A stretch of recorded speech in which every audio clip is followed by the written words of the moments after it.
I pledge allegiance to the flag of the United States of America and to the republic for which it stands, one nation, under God, indivisible, with liberty and justice for all. Okay. Welcome to tonight's Board of Education meeting. Board meetings are generally held on the third Tuesday of the month. The Board of Education is a body of school district residents elected by the community and charged with conducting school-related business. The meetings are conducted under the open meeting law, but are not open forums for the community. With that being said, visitors to these meetings are to conduct themselves properly and with respect to any other individuals at the meeting. The Board of Education reserves the right to remove any individual from improper display of behavior or inappropriate language. The Board of Education will have a period of time devoted to visitor requests, following any board presentations and the approval of minutes shortly after the opening of the meeting.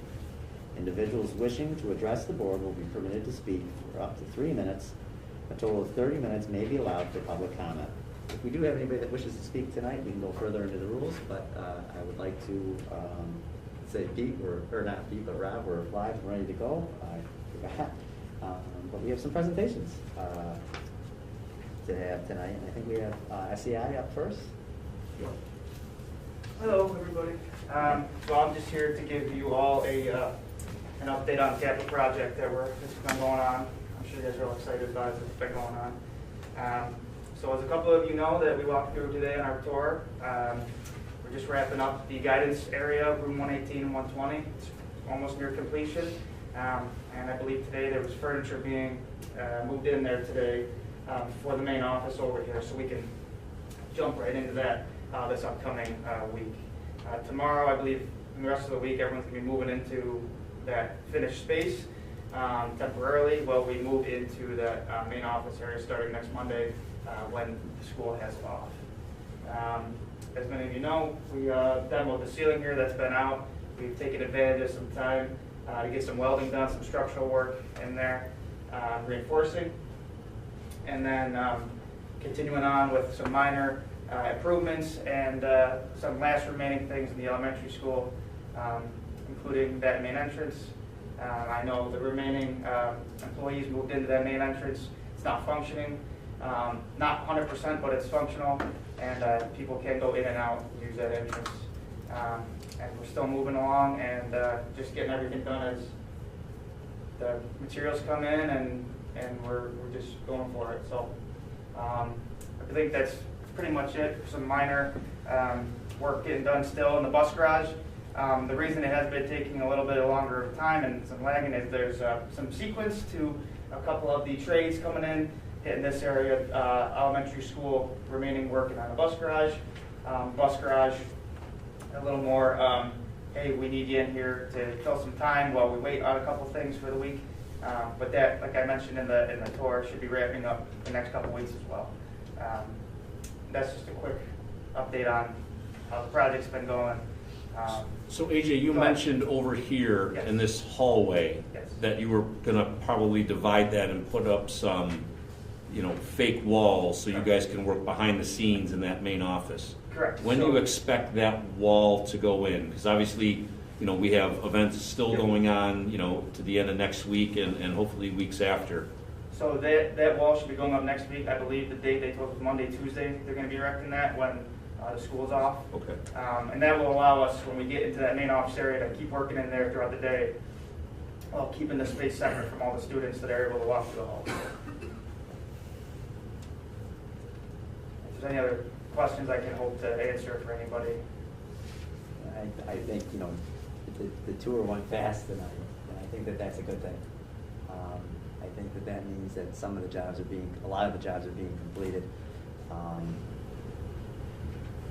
I'm very happy with what I saw tonight, and I'm surprised that I'm saying that at this point, because there's been some moments where it's like, come on, what's going on? I understand the bus garage still has a little bit of work left to do, and I'd like to see that get done as quick as possible, especially with those bathrooms in there. But I think I'm most impressed with the counselor suite. I think that started in December, last week of December perhaps, somewhere around there, and it looks functional right now. And I think that's pretty efficient. I'm happy about the speed there. And it seems like this is ready to go, and I'm glad it's going to be a 4-day shot that you're going to get to kind of button stuff up so you can start to get in there. I think we've come a long way in the last couple of months. I don't know if you guys have anything else or questions at all about where we're at right now, but I see completion in some areas that I'm happy to see completion in. You know, the cafeteria's got a little bit of work to do, but can't do that right now. Right. So that's a little bit of time off. Well, and I'd like to add, as I mentioned on the tour, that a big kind of button it up piece of work is that terrazzo precast base that we're going to be putting on. It'll just kind of tie in a lot of these spaces, make them look a lot better than they do as of now. The prep work for that's starting the next couple of weeks, and then when we get that, it'll go right on. So it'll just be another thing that kind of adds to the buildings around and makes everything look a little bit better than it does right now. But I think those are the finishings, right? Yes, Those, yep, those are yep, finishings yep. and not the functions. And Yep, I think yep. we're in the functional phase right Absolutely, now, more yeah. or less. Yeah. It's good. Light at the end of the tunnel, it's good. Oh, it was easy. AJ, Yeah, right? no, Yeah. it had to be. Everyone Thanks, else did. AJ. Yeah. We'll see you tomorrow. Yeah, thank you, everybody. Thank you. Thank you. Have a good night. Take care. Thanks for your time. All right, guys, you're on.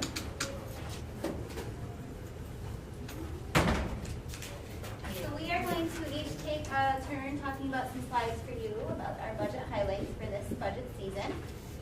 This is the order of our communication. One of the biggest things you're going to hear us talk about, Michelle and I collaborated a lot on this early intervention for the elementary school students, specifically classified students that require a smaller setting, to really focus on those foundation skills.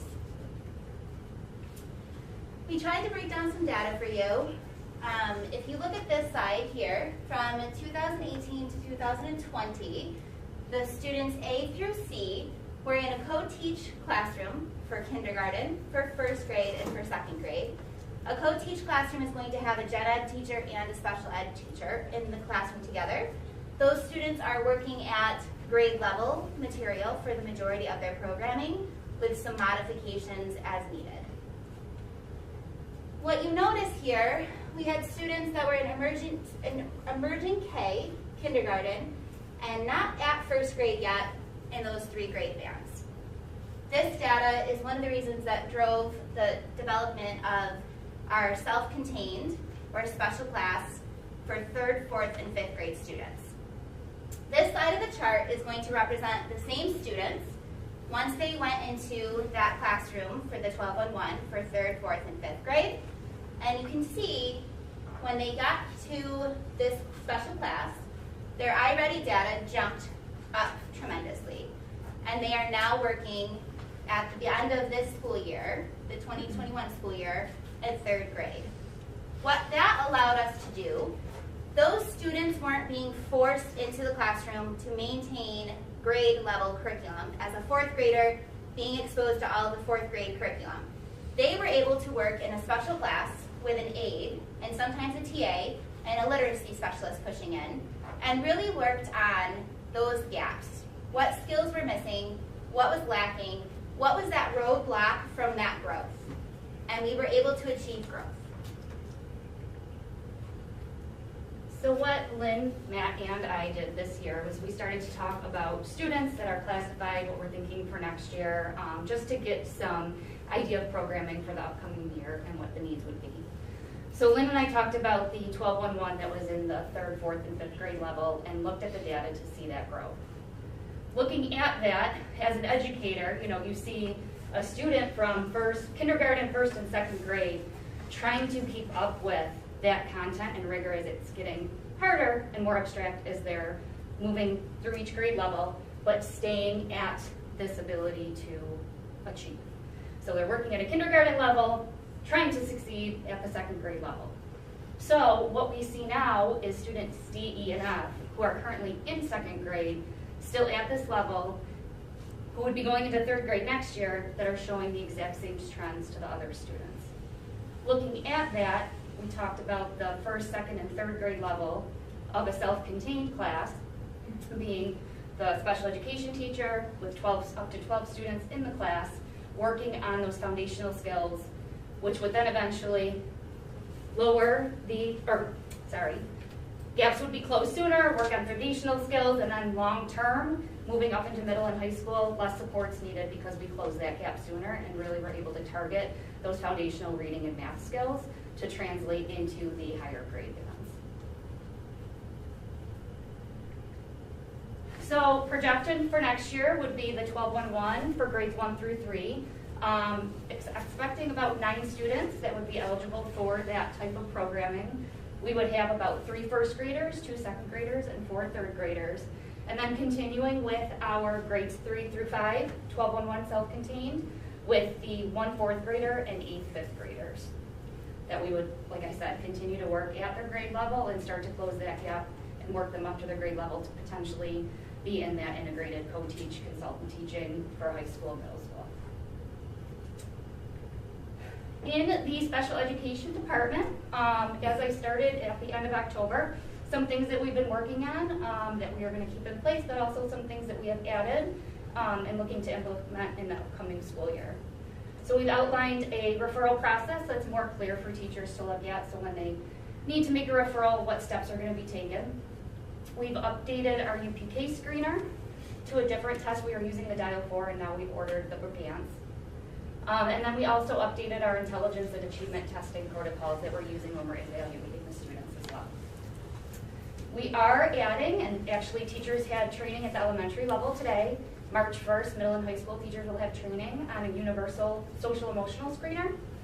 So then what that will do is we will look at any trends within that data from the screener and look at how we can group students to start some after-school groups and focusing on that executive functioning, organizational skills, leadership, self-regulation, things focusing on the social emotional learning, and then also using that summer enrichment time to work on those skills with those students.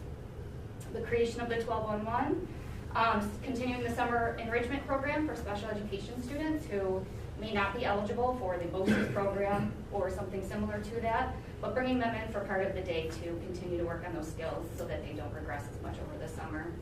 And then upcoming school year, we'll be implementing the Therapeutic crisis intervention.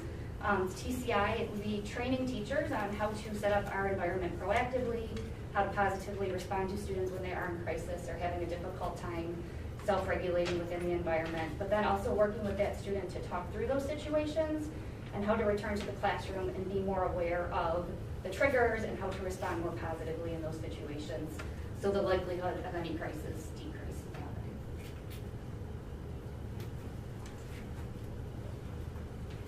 So with the middle school and high school, I met with all the department chairs, we talk budgets. Generally when we meet and I talk with department chairs, we're talking about supplies and what's needed. There aren't any additions to the budget that hasn't been there in the past. It's a lot of the materials the teachers need to continue the programming that they've done. So that's kind of the theme here is more of the same. Again, no major additions. We think this is an important thing to continue our student support, the extended school day, having tutors on hand is important. We want to continue that into next year, the supervision and Saturday academic support. We've already presented a couple of times when we showed some data that's remarkable gains in the reduction of failed courses. We're projecting that to continue. So that's a big part of what we want to do next year when we talk about budget and how to continue that. As far as some other things to highlight, other than more of the same, the PD is kind of virtually ground to a halt when COVID started. But we want to continue to encourage teachers to take advantage. Things are opening up. We want them to have that face-to-face training so that they can, have the best research-based practices at their disposal and continue to hone their craft. So we want to make sure we budget for PD. And the guidance secretary, I know that was brought up at the last meeting. I think this is integral to really making that office more efficient.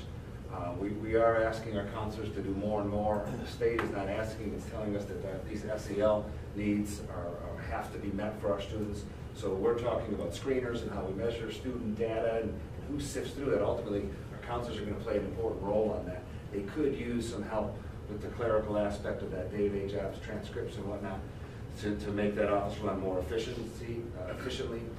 I think there's an opportunity there to expand that role. We know Josh often drives bus. If he could have someone maybe answering phones for him. Rob has consistently asked for some clerical support with technology needs, building and grounds. I think there's an opportunity there to really increase the efficiency in a number of different departments. So that's an important one that I think should be considered when we talk budget. And then, you know, there are some furniture requests that we've added to the budget as well upon request. To add into Matt's guidance office shared secretary, the efficiency at which our remediation has been working in the 6th through 8 level with students cycling in and out of RTI has done wonders. You know, about every 6 weeks, kids are moving in and out. But the flip side of that is it puts more heavy load on the counseling office side to redo those schedules every time. Yeah, that's a good point. Work that could go towards that position. So traditionally, what we've seen is in August, schedules are set, and that part of their job is sort of behind them. And now what we want to do is move kids through RTI and intervention, and their schedules are often changing. And that's not a small task. So the more support we can lend those counselors, I think the better. Good point, Jason. And then I think it's important to highlight these. You know, they're not specific to the middle high school, but they are partnerships that our district has that our students here in this building have come to rely on. These are important supports, and again, continuation of these is something that I feel is very important.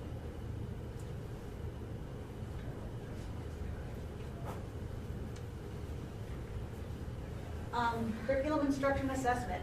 I'm kind of an add-on because I support middle high school, I support special ed, I support the elementary school. So in the upcoming year, we're going to continue to explore and purchase as needed those evidence-based classroom and intervention resources to support that multi-tiered system of support. So that's tier 1, that's in the classroom, or students who might need more support, which would be tier 2 or tier 3, where interventionists are working with them. This is happening across both buildings. We've shared with you before that we've really expanded the MTSS to our middle high school. So a lot of our resources and exploration next year will be focused on the middle school, whereas the last couple of years we spent a lot of time focusing on the elementary. And it's going to cover all the content areas. So we talk about math and ELA a lot, but we know, especially with reading, having that content area in social studies, having that knowledge in science, they're really important. So some of the resources we'll be purchasing will not just be in that math and ELA, they'll be to be supporting the social studies, the science, to get that rich background knowledge. The other area, curriculum, instruction, and assessment, will be training, like Matt mentioned. Our teachers really haven't been to a lot lately. COVID has slowed that down. We're just starting to see an uptick again. So some of the things under my realm will be training to support the implementation of New York State's learning standard shifts across the disciplines. Every discipline has a shift in standards. New York has updated everything. We have teachers that are able to participate in cohorts at GD BOCES or other outside PD activities, so we'll continue to support that as they learn the shifts in these new standards. And we'll continue to support the implementation of those research-based instructional practices and programs. As we purchase some new resources, teachers often need training in them. Some of them are a little bit more straightforward, but others are a little bit more complex. So moving forward next year, as we find resources, sometimes that's going to come connected with maybe sending the teachers to training or bringing someone in to give them the support so they can implement them with integrity. So again, pretty much everything I'll be doing will just support the rest of the crew. That's Rob. Okay. Go to the next slide for me. Yep.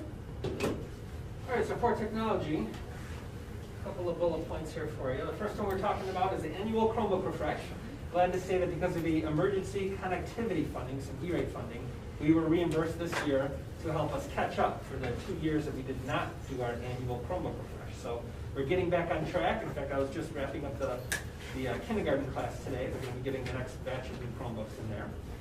So we're back on track with that, and then the amount we have to order next year is a quarter of the amount that we have ordered this year to get us back into a regular cycle of about 3 grade levels per year on a 4 to 5 year rotating basis. Our IP speakers, as you can see up here on the wall, and our strobes and outdoor speakers are coming next. So we are towards the tail end of that project. The indoor IP speakers are mostly all set. There's a few hallways in the elementary still to be done. But the outdoor strobes, when there's an emergency event, will flash different colors, and outdoor speakers to carry the announcements to the outside will be brought into a project with next year. We're doing a 3-year MICA with BOCES, so instead of hitting that cost all in 1 year, we're dividing it over 3 years, because this is obviously hardware that'll last us much more than 3 years. It's probably 10 to 20 years when you're talking PA speakers. So spreading that out over 3 years. The Cisco phone project is probably about 95% done. The heavy work of getting a phone in each instructional space and office is done. We had a few things where we discovered cafeteria, elementary, when kids are in there and the phone's ringing, and it's kind of hard to hear a phone like that with that many kids in there. So an external ringer on the wall is now mounted that gives a really loud auditory sound and flash to let them know that the phone is ringing there. You can even set the ringtone. One of them is dogs barking, which I thought was interesting, but pretty neat little device. We also have one for the mechanics in the bus garage, because when he's working out in the garage area, he can't hear his phone ringing. So little devices like that we determined were a good fit and easy to add on because it's all network based. You just simply have to plug it into an Ethernet cable and then configure it centrally. And then lastly, continue to leverage Parent Square. We are now in year 2, which it feels like it's longer, but only year 2. Yeah. We are doing things such as alerting parents what bus their kid will ride. Parents can sign up for field trip forms and any kind of classroom forms so that they're paperless. Even signing up for sports. We modified the spring signups to be different than it was in the fall and the winter, so that data carried through based on requests from parents to leverage it in a different way. So Parent Square is really helping us to be paperless, be digital, give the right people the right access to the information. And as a parent, you don't feel like you got to put that up on the fridge, because you can just go back in your feed and see what announcements came from the teacher, the principal, the district level, and so forth, and extracurriculars too. So that's my little recap of technology pieces, and the rest is pretty much the same year to year for us now. And next goes to, I think, to John. Does the board have any questions for the building principals, the departments? My last couple slides here are just going to give you a budget development update. Christine is absent tonight, so I'm going to fill you in, but do you have any questions on the instructional, academic, technology portion of the district? Sounds like I hear the 2 additional positions being mentioned in both of the presentations, one for the creation of the 1211 and then the other for the secretariat position there. Interesting data, how you presented that, the stagnancy, and then how it would change if they were, I don't know if I've seen data presented quite like that before. Currently, these students that, is it 1 through 3 that we're looking at for they're in the gen ed classroom with in a co-taught classroom, correct? Yes.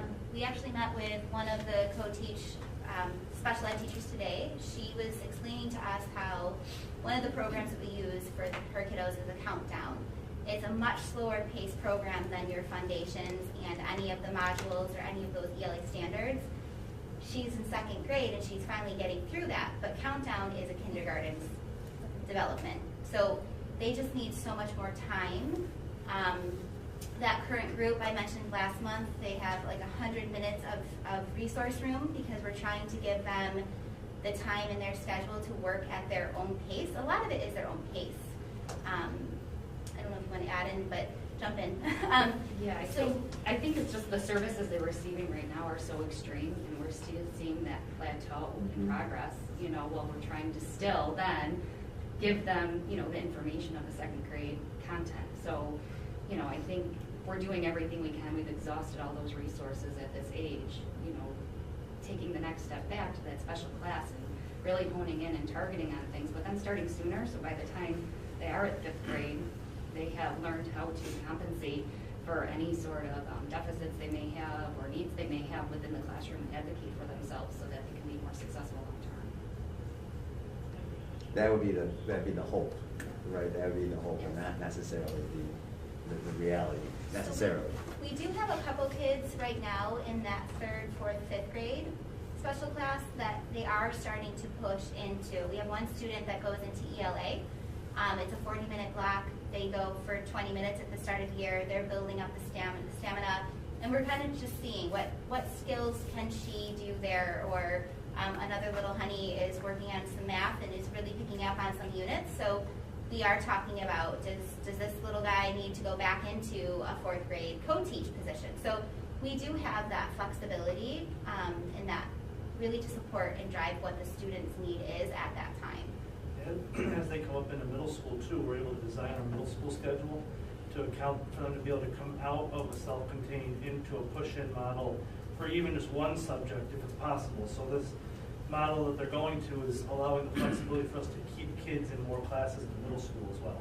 But currently, we have no self-contained model in the middle or high school, right? There is no. We do, we have one 6-8 and one 9-12, 2 classes. Well, thank you. I don't mean to put you in the hot spot on the first night, but I just thought it's definitely something I think that we need to start to look at.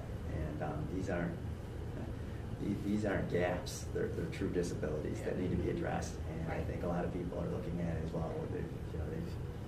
They've been out of school because of COVID, whatever. There's gaps that are there. But these are true learning deficits that they have, and they have to be accommodated in a different way. The least restrictive environment is not working based on that data. And this is the best intervention I think that can happen, and it's the most direct. And hopefully, like you said, the idea is to get them back. Maybe ultimately declassify that. On some crazy world that happens, that would be wonderful. But I think it's a need that a lot of districts are facing, but they're not doing. And this would be The other very talking important. point that we didn't really bring up, because we wanted to just give you a quick overview, is we've had students in the past that we didn't have a special class for. And so Right. what are our options? We're looking outside of our district. We're talking about BOCES placements. We're talking about going to Mount Morris. And those programs are amazing, and we're blessed to have them available. But when you have a first or second grader on a bus to Mount Morris, their day is already really long. Yes, it So is. being able to have our students, meet their needs here with us, with our people in their community, with their neighbors, really speaks volumes. Well, I for think it's their cost growth. too. I think cost too is something that's important. As much as we do care about the students here at the school district, it's very costly to send a student outside of the school district to a program like that. And if we have it in-house and it's effective and we can program to that specific child's need, and get them and keep them in our community, I think that's what really, me. And something like It's this huge. would afford us that opportunity. Right. And even, I'm on CSD chair, email groups and things like that, and other districts are constantly sending out emails. Just any school have a classroom like this that we could service, why can't we be that eventually, We're keeping our kids here, but then we're also helping out Batavia and Elba and other school districts that might have a student with needs that we can service for them and help them bring them here too. Yeah, thank you. Yeah, I think that's gonna be wonderful. I think that I would have loved to have seen a 12-1-1, 16-1, anything, even prior to this. So the fact that we're talking about Like two two for of those covering. rooms is just incredible. Just like you said, the ability to really differentiate and individualize the curriculum at their own pace is huge, because you oftentimes see kiddos that don't have that opportunity to go into these classrooms, and they just kind of get pushed along in a gen ed room, and it's really setting the child up for failure. And Until it's they setting hit the that third grade or fourth until they grade hit wall, third or fourth and grade then wall. that's when you see them. But it sets everyone up, the Right. teacher, the other students, that child. Right. So the need is just so great, and I'm really, really excited to hear that this is up for consideration. Do you have space? We do. Okay, that was my only other question. Good, that's nice. We don't have a ton of space, but we do. Okay. Go ahead, John. Just so the board is aware, we're still obviously developing our budget. We're fixing it when we get updated information from the state. Not a lot as far as revenues go. But since we met last January, our admin team did meet with BOCES on several occasions, one for regular education services, one for special education services. We sit down and look at all the programming, so that takes part in developing our budget. Dan and I both sit on the Genesee Area Healthcare Plan Board. They set their rates this past month. Health insurance will be up 12.5%. Dental will be up 4 to 5%. I had mentioned to the board previously that we were looking at about a 15 to 20% increase. I don't think those numbers over the next few years are going to go down, but that's where the board has set their rates. Municipal Solutions, Maggie over at our financial advisor's office, first of all, she is wonderful. We've sat down with her numerous times to review our debt service, our building aid projections. Obviously, she was a part of our facilities committee meeting that I'll talk about a little bit later. But in reviewing some of the options that we have, it's nice to be able to project some things out, and again, you'll see a little bit of a change in what we decided to do based on some advice and some of the things that she was mentioning. And Christine, I just put this in here, you know, she's met with all the departments, the building principals, Michelle, Connie, Rob, Jordan, Josh. We've you know, she's talked with everybody to go over all of their budgets with a fine-tooth comb. So I'll advance forward to kind of show you where we are at right now. So there's some notable changes. I like to call them scrubbing. You know, you just scrub things clean and see what you get. And we adjusted salaries about $18,000. That's simply from just taking a closer look at some things and making sure that we're tidying up. You know, salaries obviously are a fixed cost, but with new employees, people retiring, people, you know, we're able to adjust that.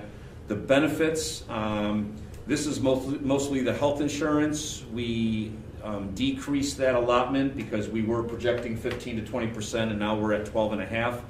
We did take out $25,000 in our debt service payments based on what Municipal Solutions said that we should do moving forward. We are anticipating additional BOCES placements. There are about 4 students, you know, we call them super seniors, not knowing what their intentions are for the fall. We certainly have to be careful in making sure that we account for that. We have some equipment and contractual movements. Contractual went down. We moved about $32,000 out of the contractual, put them into equipment. One of that is for the additional of a vent track, you know, sidewalk clear here. We're actually going to do that over 2 budgets where we can purchase the machine and then we can purchase the, you know, some of the equipment that goes along with it. What's happening with the new parking lot and obviously with the winter is we only have one of those machines that clears the sidewalks. That takes a while, and we only have one person to do that. So we're looking to purchase another machine to be able to do all the sidewalks. Obviously, with the increased parking lots and all of that, we're finding out that, you know, you have a good snowfall at the wrong time, it's hard for one person to get everywhere. So again, it's not an additional expense. We just moved some of the expenses out of the contractual and moved it over to the equipment line. And then there's just some minor supplies that we were able to cut. So really, since last month, we have reduced our budget about $31,000 in reviewing all of these departments. So if you take a look, obviously our revenue has stayed the same. Our expenses have gone down. So I had mentioned to the board that back in January, we were looking at about an $81,000 gap. Now we're looking at about a $50,000 gap. And again, as the weeks and the months continue to go on, hopefully we're able to obviously get that to 0. So again, our expense budget, the salaries obviously increase from last year. That's a fixed cost. The benefits are going to increase. Our debt service is going to increase. Our BOCES, the equipment line, contractual has a little bit of a decrease along with the supplies. So really from budget to budget, from a 21,356 to a 23,686, we're looking at almost an 11% increase budget to budget. We were at 11.06 in January, and again, that number is coming down as again, we scrub and fine tooth our budget numbers. Here, the big component here is state aid. Obviously, we are projecting this out. Runs don't occur until about March. So obviously, when we get runs from, you know, the state budget and the governor's budget, we'll certainly let you know, but we're anticipating that that is going to be near where our state aid is. Obviously, our property tax, if we do not go out at all, then our tax levy will remain the same. We do have some pilot payments coming on. The federal aid stays the same. The revenue stay the same. We're using a little bit more of the reserves. And so that's really the change from budget to budget each year. So there's a minor change to our tax base growth factor. I won't get into this crazy mathematical formula. She mentioned this to you last year or last month. What this really basically says is that we reduced the additional debt service. As I mentioned, we took out $25,000 from there. Our growth factor went from 1.0017 to 1.0028. So when you plug that in the second line up there, it has a ripple effect with the rest of the calculations here. So last month, we had mentioned to you that our allowable tax levy was at 1.88%. It is now at 1.97%. And really that just basically says that, to have a vote and have it pass, the board in this budget could go out at a 1.97% tax increase. Off to the side, you can see here are our options. If we don't go out with the tax increase, obviously it doesn't generate any money. 1% gives the district about $54,000. 1.5% is about $81,000, and the 1.97 would yield about $106,000 towards our budget. So that's where we are at. If those numbers change, obviously we'll come back to you in March. And as I mentioned before, we are looking at a gap at about $50,000. So the 1% would cover that gap. And that's something that the board over the next couple months will have to decide. I will tell you that our administrative team, along with Christine, we are looking at this constantly. There's a lot of factors that still play in, so this is just really preliminary. These are the very first, early numbers in all of this. And again, when things change, we'll update that for you. So the next steps, we do need to submit our tax levy limit calculation to the state comptroller, but this is just submitting it, and it's just kind of what we are proposing. This is nothing official, nothing final. That doesn't actually get confirmed until July, so it's not like you have to set the tax levy limit. We just kind of need a ballpark figure. The March 15th meeting, we will have a full budget model presentation for you, because hopefully we'll have some more numbers that are concrete, that we can provide you a more stable budget.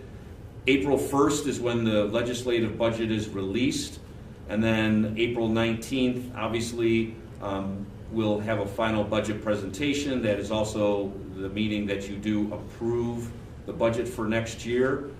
Because then the property tax report card is due. And again, Christine and I are more than happy that in between March and the April meeting, after that full budget model presentation, if the board would like to sit down and have some budget workshops, we can certainly do that, especially for the couple new board members. I know we did that last year. It seemed to help. So we are certainly more than happy to do that, but just a couple of minor changes, and I think they are for the better as we've kind of closed that gap, and again, includes all of those items, and when we took into account those positions, and again, that's for future board discussion. But numbers look okay. I'm very confident, more so than any other year, that the state budget and the legislative budget will be good. I feel like, and maybe Dan can allude to I feel more confident going into this budget season that things are going to be okay, and not getting toyed around with state aid cuts and all of that. It sounds like things are being fully funded, and there's lots of confidence for schools. So. Yeah, there hasn't been the typical banter between the governor and the legislator. There has been none of the old regime. So with Governor Hochul, she wants to restore and has restored the aid to districts. So hopefully it stays in place, and the legislative, maybe they'll come out, typically they usually come out a little bit higher than the governor. So maybe that might be a better scenario in the end as well for all districts. So I think this is the budget year that STAMP finally comes to fruition. It's been 15 years, right, of a lot of promises and putting together this plan. One failed rollout, was it a solar or something like that before you were on board, John? So it's $300,000 that STAMP is, through the pilot payments, is going to deposit into this budget. Correct. So when I think back, so this will be my 6th budget. Is this your 4th budget with us, John? This You've will completed be 3. my I think you've third? completed 3 full years with us. 3 So and a this half, is yeah, your 4th, correct, yep. 4th budget. So, I think, one budget, we cut a math teacher. Another budget, we cut a math teacher. Another budget doesn't stand out to me. 2 pandemic budgets, right, which who the heck knew who was going to be employed with this district, and now this is the 6th budget. I think it's the most discretionary spending that I've seen with the 3 positions, the secretarial position. Are we still proposing the building and grounds position, John? That's correct. Is that included? At this time, yes. And then the student-facing position, which I think is probably the easiest sell of the 3. We've heard, and Matt alluded to the administrative need and the secretarial, and people have gotten to us, as board members. At times we've heard that maybe there were some hourly employees that were working off the clock in order to get all their work done. I think, John, you assured us that that isn't the case. So it's not surprising to hear that maybe there's a little bit of need there. On the building and grounds side, I think, so when you provided us with our update, John, prior to the last meeting, I don't think you had that included. I had to go back and reread that. It was just 2 positions. It was the secretary and it was the student facing the 1211. I wonder if that snowstorm, and you talked about sidewalk clean, I wonder if the snowstorm, a friend of mine said that this is a great parking lot design, but wait until the first snowflake falls and see what happens. And I think probably that Martin Luther King snowstorm, was that maybe a tipping point for us with our building ground crew that Well, makes it feel as though. since I've been here, I have always said that I thought that our buildings and grounds department was short-staffed. They did their jobs. The other thing too is it's very hard to find substitutes. So if one of our buildings and grounds guy calls off in the morning, we have nobody to fill that. And I had always just thought that based on our acreage, based on, the 4 ball diamonds we have out back, the amount of cutting they need to do in the springtime, and that doesn't even include just weed whacking and whatever. To have 2 full-time gentlemen doing that is very short. So we do have, and I'll provide it to the board next month, we do have surveys of other districts in the area of the amount of acreage, ball diamonds, square footage, things like that, and how many staff they have. I can tell you that we are under. And so when we talk about having a maintenance guy on board, they can fulfill multiple roles. One of the things that I want to make sure happens is, those ball diamonds, the softball diamond, baseball diamonds, that's the big thing for springs, that they're ready to go. It does depend on the season that you have. You have a dry season, okay, maybe you're not cutting the grass twice a week, and so it's just, I've always thought, and have had that discussion with Jordan, that I just think he is short-staffed. We always seem to be right at the edge there of finishing up a ball diamond at 4 o'clock before the team gets on there, or we need. I don't want to say people here all the time, 24/7, but we need the additional help. This adds to it. I don't want to say that. Jordan had a plan for the parking lots. They've done a great job, but they are extended, and we're bringing in people for overtime. So some gentlemen work, they work 4 till 12, and then if we need to bring them back at 5 o'clock to clear the sidewalks for a basketball game, now we're paying overtime because they were here all morning. So it to me it makes sense looking at the data, and again I'll share that with the board next month, that I think the addition of another buildings and grounds person that we can utilize in you know, a handful of ways is really gonna help, you know, help our campus, because it is a visual thing, the amount of work that's being done. You know, I know that the board and I, we have very high standards, and if it rains on a Sunday, we want softball to be playing on a Monday. So get out there and get that done. And like I said, the acreage that we have here is a lot more than other school districts, and I just think with 2 full-time gentlemen trying to keep up with the grass cutting and everything else that goes along with it, they could use the help and support. I think maybe what I've come to be used to is this budgeting. It's not a whole lot of fun. It's a bit like trying to pull a rabbit out of the hat. You know, as I said, you know, we've had to cut employees in the past. This year, it's coming together easier. A, because of stamp money, and B, because of state aid money. So it's a bit more enjoyable. But I guess I would point out there's a much higher level discretionary spending this year than I've seen in any of the previous years. And if that's the direction we want to go, that's fine. I guess I would challenge you on the tax levy. We finally got stamp. So the sale of stamp is jobs in your community and adding to your tax base. I would challenge you to see if you can make this budget come together with a 0% tax levy increase. You know, the folks in Alabama, I don't know what's going on with their town budget. Obviously, it's going to impact, you know, positively their town budget. But boy, I think that's what we all expected, and it was the promises that we got from GCEDC. Is you're going to get great jobs, and you're going to get money, you know, infused into your local taxing jurisdictions. It's one of the things that makes me excited maybe to be on the board and for this district in the future is money is going to flow into this district, whether we like it or not, the projects that are coming. You got to suspect that stamp is going to land either a big fish or more smaller fish, which is going to add to this pilot revenue that we see.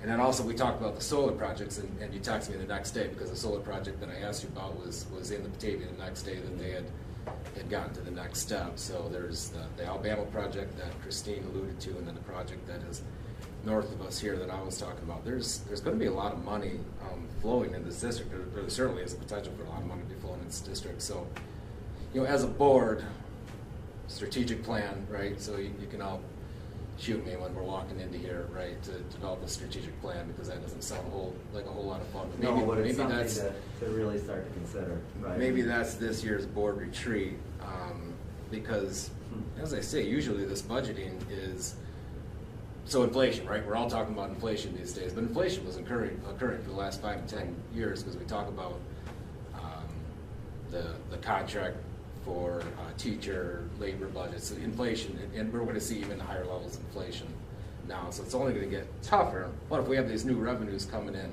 it may make it a little more exciting with how we're going to use this money to further the education. So, just to clarify 2 points. So I just want to mention that you use the word cut math teachers or cut a position. We did, but we didn't. You know, we didn't let that to me. Retiring teachers. Correct. So, you know, every year we always look at our staffing and are we able to get, you know, and like this year we're looking at our staffing and do we think that this stuff is needed for next year? Yes, you know, we do anticipate one retiree and we're going to replace them. So I don't want to say that we cut personnel. We just didn't, you know, backfill those positions just based on where we were at. Second of all, it is Christine and ours position that we would go out at a 0% tax increase. Can that happen? And I'm going to sit here on the record and say yes. The concern that the board needs to just think about is that is money that is left on the table, and year after year after year after year, you know, so it's one of those things where there are districts that will go out 0, 0, 0. Now you get into a pinch and we're going out at 10, and that's never going to fly. So where we went out last year at 1.9 and maybe go out at 1, and there's just, and again, that's a philosophical, you know, thing that the board needs to keep in mind.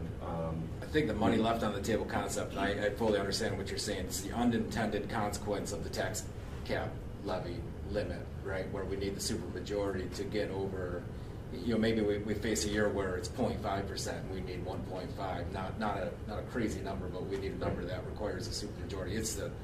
it's the horrible unintended consequence of that tax cap And- levy. and there may be where times we feel like we just got to get the money, we got to put it into the coffers, because next year, who knows what that number is going to work out to be.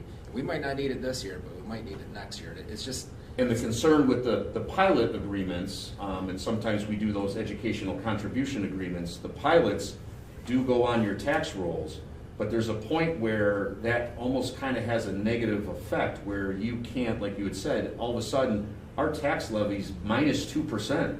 So if I said to the community, all right, we're going out at a 0%, I'm gonna need a super majority for that, because it's actually minus 2%.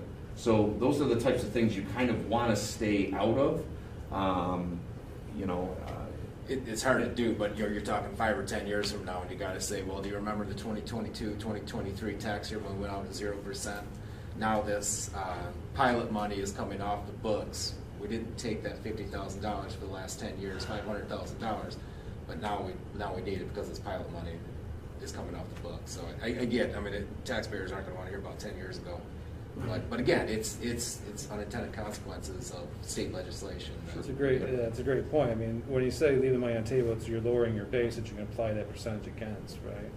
And having the stamp money come in is also valuable to the district. I'm glad with the self-contained classrooms that we're looking at, that we can take in consideration those kids and being able to take them and keep them in our classes and keep them in our district with their peers, which is the best scenario for them. Also, though, with the stamp project, if it comes greater than what we're seeing, and other projects come in, or a larger company comes in, there's going to be more housing. There's going to need people and more families coming into our district. There's going to be probably the need for more teachers, because we're also going to have to then staff accordingly if we do have more students come into our district that are going to be working in these jobs. We would hope that they live in our communities and they come to our district. So there's always going to be an offsetting expense too to that revenue, as you look forward and plan for the future, as far as classroom space, more teachers to offset that. Increased enrollment, right? So Yes. Where do we project ourselves, John? Do you feel like are we getting flat, like the 4 graduating years that we've got coming up versus what we expect to come in? Are we going to continue to decline enrollments? Are we flatten? So right now, we're holding better than we have in years past. Christina and I do have a bi-weekly meeting with Mark Massey over there. One of the questions he did ask, and he did mention that there's other projects in the works. Some of them sound very promising, but So we've heard that for so long, right? Correct. So I'll this be is the careful year. in saying that. This is the year actually the checks get better. I think in the next couple of years, people are going to be looking to move into this area once STAMP gets up and running. Families, those people that are hired there are going to be looking to, settle in a neighboring school district. I want that to be Oakfield. I mentioned to Mark, there is a lot of land out here. Unfortunately, there isn't a lot of. If someone wanted to move in here, I don't know it doesn't seem like there's a lot out here. I don't know if there's going to be some new developments being built, somewhere. I have no idea. But some of these companies that he's hoping to bring here in the next 3 to 5 to 7 years, something's going to have to give, because, like you said, people moving in and wanting to be here. That's a good thing, and I want people to say, where should we go, and have them say Oakfield, no question, absolutely, send your kids there. Well, you're accomplishing the best of both worlds if you're able to staff, add staff, and limit the need to increase taxes on the residents. So hopefully those numbers can come together. Student-facing staff, of course, is and Matt spoke to it in his presentation. You do kind of wonder in the face of declining enrollments or flat enrollments, how is it that our administrative need increases? And you talked about state mandates and things like that, but as part of whether it's a strategic plan, it'd be nice to increase student-facing staff, of course, and then in the background staff, whether it's, you know, in the buildings and grounds or administrative, that you know, that matches student enrollment. Student enrollment increases, you can Well, understand that, but if it doesn't, then then you And some of that ebbs and flows. You know, you could say, we just lost 50 kids. And some parent out there is going to say, well, that's 2 teachers. Why didn't you let 2 teachers go? But when you lose 50 kids over, you know, 12, 13 grade levels, that's only 2 or 3 kids per grade level. That doesn't mean that you're going to lose 2 teachers. Or as a matter of fact, you get an influx of 75 kids, doesn't mean I have to hire 3 teachers. You know, 75 kids over 12 grade levels, depending on where they land, you know, on average is, you know, 4 or 5 kids a grade level doesn't necessarily mean that we have to add teachers. So, I mean, it's just all. I think you look at it as a longer term trend, right? As, you know, whatever enrollment does, what did staffing do versus what did enrollment do over periods of time? Right. But I don't think our enrollment's declining right now. I did not. Have we bottomed? Do we feel like we're flat for some period of time? I was just looking the other day. I thought we were like 780s. I can't remember what it was, but I feel like that's not less than it was when I first came on the board. Right? Maybe we're flatlining slightly, but like I don't feel like we're going back in the other direction. I'm You know, Mike Crum, and some of you might remember Mike Crum's presentation that he did to us, you know, in the short period that he was with us. But he did do a projection of what enrollment was and where enrollment was going, and it was similar for all rural districts. And his projection did show a flattening Right. of what the trend has been over time. And that's based on a specific formula that he uses. And we can use the same formula, but like there's variables here that it's hard to, you know, account for, Development. right? You Pre-COVID. know? And not even necessarily pre-COVID, but like Stan, that's a variable that he doesn't take into consideration into his variable, because at the time there really wasn't much discussion around this, and I think if, you know, it's hard to project enrollment. It really is. Like you were saying, there's not a lot of real estate here that's for sale. I mean, it's 6, 7 houses a month, maybe, give or take. So I don't know if we can bank on the stamp bringing in more kids here. I don't necessarily think there's going to be a huge boom of students, but I do think it's leveling off. And But generally, I mean, with work with looking at your resident weighted average daily attendance across districts, you know, they've lost about 1,000 or more in the last 5 years. You know, we're talking 22 districts, but geographically, Western New York's population, I think, has been on a decline with jobs leaving the state and people leaving the state. You know, so is the stamp going to bring in more people? Well, they're projecting some decent paying jobs. You know, I anticipate, you know, families would, you know, want to, again, look at the district that they're going to move to for their kids' education. So There'll be jobs on our doorstep for sure. Right. Whether it means people settle in this area or surrounding Sure. districts. So they talk about That's good. Buffalo and Rochester as reasons why Alabama was attracted to them, so they don't yeah, necessarily are expect it. they going to drive, which isn't on, you know, Buffalo, Rochester is not a far commute, Mhm. you know, and right in the middle, right? I mean, like Right. perfect location. So I know, I appreciate your concerns, man. I think it's important to continue to look at. You're right. I mean, this is, in my time, it's only been 3 years. This is the most we've ever talked about. Yeah, so we added the SRO, right? So when I think about discretionary spending on the part of the board, we had a lot of conversation and discussion around the SRO, and it was a $100,000 decision at the time, maybe $85,000. That would be most impactful spending to the plus side that I would say as a board that we impacted. Yep, and that was before my term, actually. So this is, you know, this will be significant. Anything else, John? Or Nope. That's all I have. anything else, guys? Dan? On that Good? presentation. no, I'm good, thank you. Okay, thanks. Thank you very much, guys. On to minutes. Be it resolved that the minutes of the January 25th, 2022 meeting and February 9th, 2022 meeting be approved. Can I get a motion? So moved. Second? Second. Any discussion? thought the minutes were very well done. Yes. We actually had a comment about it to John, and hopefully he relayed that to you. You did a nice job. No, you really did. Thank you. All in favor? Aye. Opposed? Motion passes. Okay. Mrs. Cole, any visitors requests tonight? No. Okay. Approval of warrants. Be it resolved that the treasury reports for the October 2021 be approved. Can I get a motion? So moved. Second? Second? Any discussion? All in favor? Aye. Opposed? Motion passes. John, Christina, did you Yep. try to do? Yep, I'll just give you a couple other tidbits going on. We had our first facilities committee meeting last Wednesday.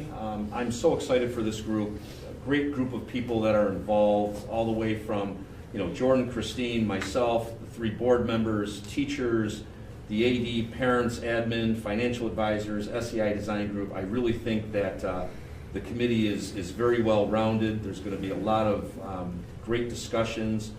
For the rest of the board, we set our goals and mission. I like to use the phrase OA 2030 to kind of set an 7 to 8 year path on what do we want this district to be and look like, and how do we want it to function by 2030.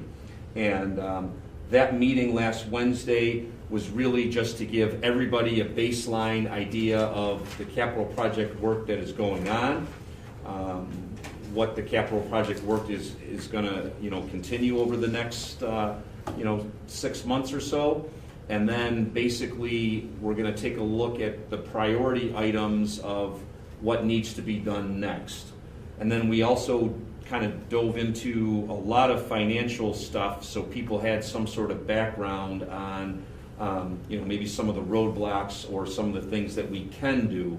And it was a great meeting. We're meeting again on March 10th. We figured that we would meet once a month, and then continue on and set a list of priority items. And really, our end goal is to come up with some sort of expansive, capital project work that we could go out to the voters by next fall.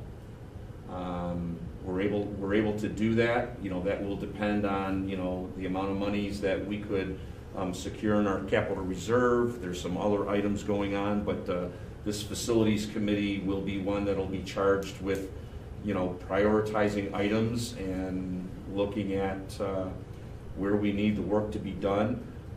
If I can mention to the board, our BCS that was done in 2019 had about $31 million worth of work. So we kind of cut that in half, and hence we're here with this $15 million project. So there are some still things that need to be,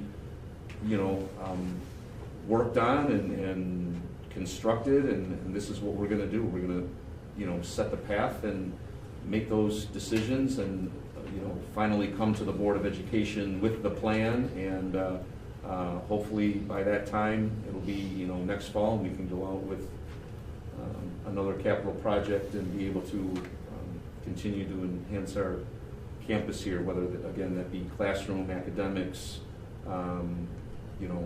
all of that stuff. I think it'll be great. Justin, I don't know if you wanted to add anything to that. Jack and I were both there. I thought it was really good to kind of see the financials behind it. We've sat through a lot of capital projects meetings and how that kind of works, but I don't think we've seen some of the other side of it. Maximum cost allowance I was not aware of. Kind of how we have the ability to go out for certain amounts of money and how that's funded. I had an idea, but I felt like it was really well explained. I also thought one of the things that we talked about in the roundtable is that a lot of this current capital project is for our exterior facility and didn't necessarily really focus on programming needs.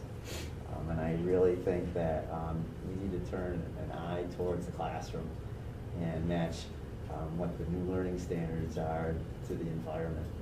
I think these classrooms were designed, I think 1970s, and they don't match what our current instruction needs are, and they don't match our students. I think there's a lot of things out there, vocationally speaking, that we could start to look and pursue that could, I think, get kids going in a different direction, perhaps, with vocational things that I think would be you need to look into. And I think right now, it sounds like again now we're doing more spending. I'm glad Jackie said between the two of us. But I think it's the dream phase, right? Like it's like what could we do? And then with the maximum cost allowance, what are we going to be able to do? And somehow meet in the middle in a responsible way that's going to be past the functional point for the student, but that enrichment point for the student at Oakfield can really focus in on that. So I don't know. We both talked afterwards. Go ahead, Jackie, what you kind of were feeling afterwards. Yeah, I mean, I just thought it was a very well organized, very well facilitated. I didn't really expect, I guess I didn't know what to expect from it, but I was, the people in the room and the knowledge they bring, and really was exciting and invigorating to know. I mean, it's talked about vision. I mean, any successful project, program, anything starts with a vision. And I like I said, for a year and a half, I mean, I've only been on the inside of this, but it's nice to see actual visions going beyond crisis mode and reacting to what we have to do. Getting back to that vision is what's gonna bring our community and our students and it's what's going to keep us going and keep it going above and beyond what we need for the students, because that's education. That's what we have to do. Not be in reactive mode. It's plan and keep going through. So it was really, really nice to see that. It was really positive. Yeah, I felt like that's kind of part of the reason why I'm on the board. You know, I get to move forward and continue to talk about academics in a positive way. Yeah. So thank you for organizing that, John, and Christine too, wherever you are, Christine. No, I'm kidding. She's at a sectional, super sectionals for 7 minutes. Good start. I want to thank Rob Z and Matt P for their Appy Hour last week. We had about 8 parents show up. It was a great idea to just have a connection with the community, just to provide some, technical assistance. If people don't know how Parent Square work, they don't know how to log in to see their child's grades. Really, it was just an open forum outside of the school setting, some free appetizers to meet with Matt, Rob, and a few teachers, just to get their questions answered, and a very informal setting. I know Rob is planning to do future ones and even do one for the elementary. I know they're probably not so much about the grades, but just again, Parent Square, communication, all of those things. So I appreciate you doing that on a night and allowing people to come in and ask their questions. So I thought it was a great twist to happy hour is happy hour. That's what Rob does. So I thought it was great. And no comments. Our bid opening for the new toilet room is tomorrow afternoon at 1 p.m. I mentioned to the board at the last That really meeting. got us down a rabbit hole last time. My wife shut us off after that conversation. So I believe we'll have a few bids come in. We just wanted to go out again to the community and to the builders to see about price ranges for the new toilets there in the corner. I do think they'll be constructed based upon our incidental costs and reserves that we have. But again, we just wanted to get feelers out there to see if there was any other prices. So that opening is at 1 p.m. and I'll follow up with the board, probably my weekly update on how all that went. So other than that, we're rocking and rolling every day. I feel like I asked you about this a few times and I need to be reminded. The athletic trainer, John, so at the Wheatland Chi-Light game, there was maybe a broken leg. I don't know if it turned out to be broken or not. So there's conversation in the stands. That athletic trainer that we used to have, is that person actually coming to the district during the day? So, no. Well, so we started off, first of all, Leroy Physical Therapy doesn't do that service anymore, so we had to go out with some RFPs. We did have one through the University of Rochester, but at the beginning of the season said that they don't have anybody they can give us. They're short-staffed as well. So for the fall, we did not have an athletic trainer. What Jeff did was ask for, emergency town vehicles to be there. During this winter season, again, no athletic trainer. We're happy that we have a couple chaperones, our nurses. One nurse in particular seems to be there, and we rely on her. There was a point in time where we were able to get some time, where they called and said, hey, yeah, we can provide you, and that has been a revolving door. So currently, right now, I've signed off on a handful of hours, but we do not have a consistent trainer here, nor do we have one, even for tomorrow night's basketball game. We just can't get anybody.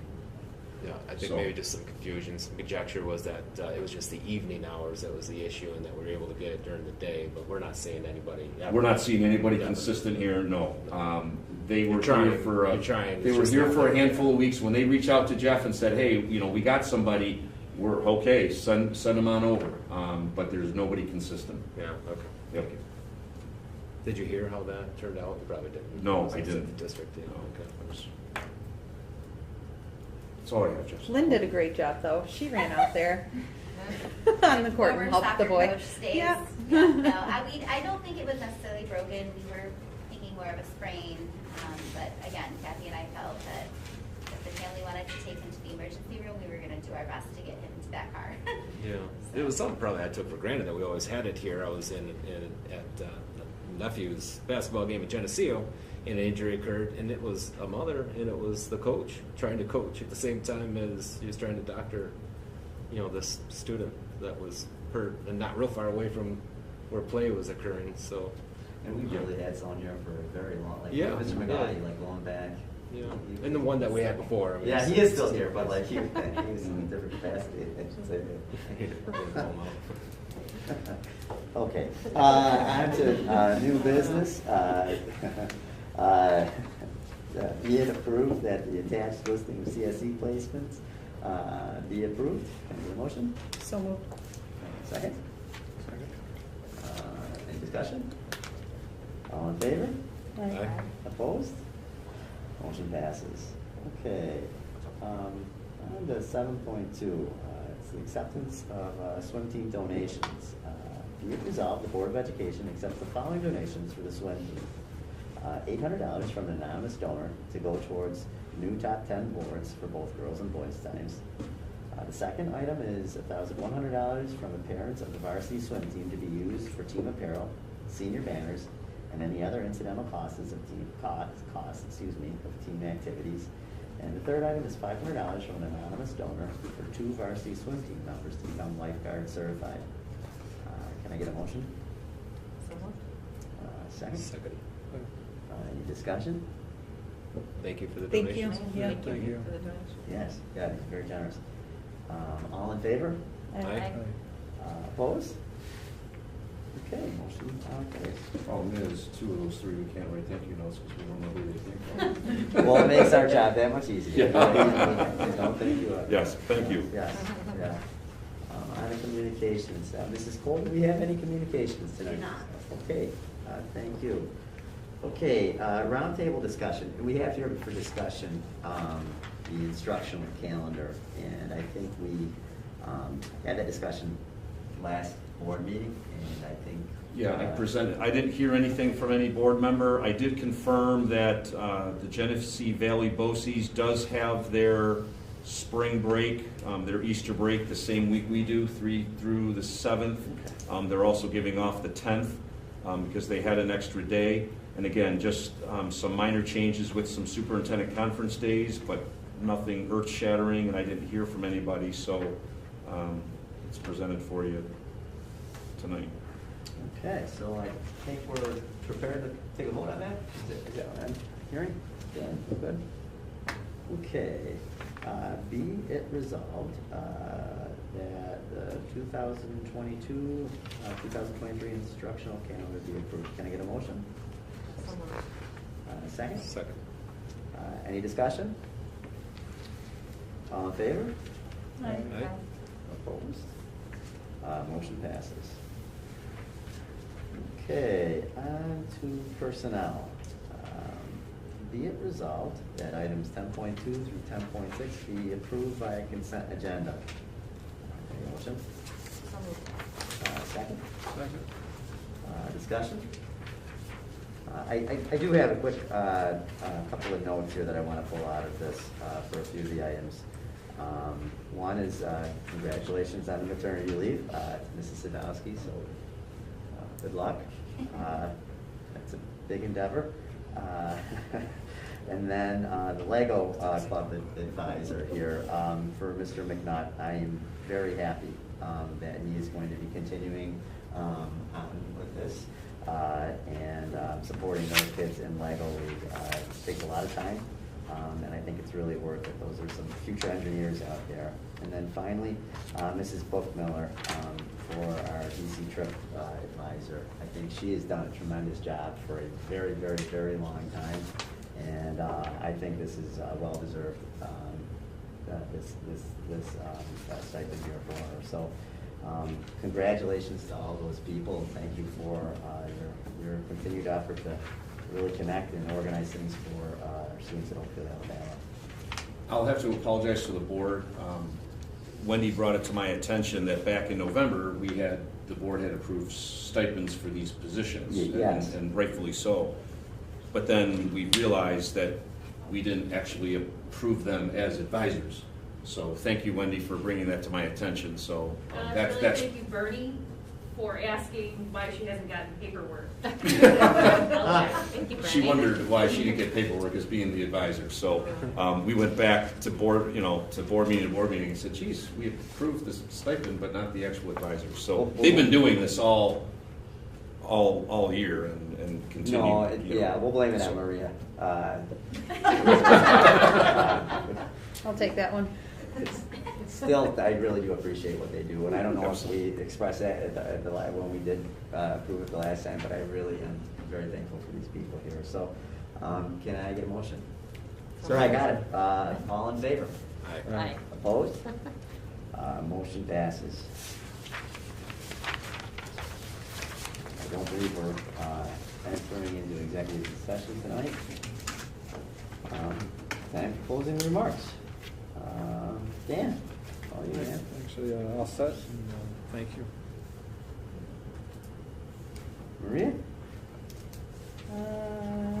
Well, I'm really excited about the presentations that we had earlier. I think there's some really great things that are on the table, some things to get really, really excited about. I'm excited about the Brigance. I do love inventories and assessments, so I'm excited to hear that you guys are switching from Dial 4 because that is a lot of work and that's a long assessment tool.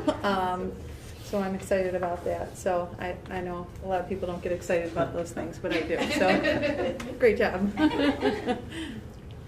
Maria. Dan, or Matt? I think about Tim Edgerton when he asked for closing remarks. There's the one time that he said to you, I'm not reading about you in the papers, so keep up the good work, Chief. It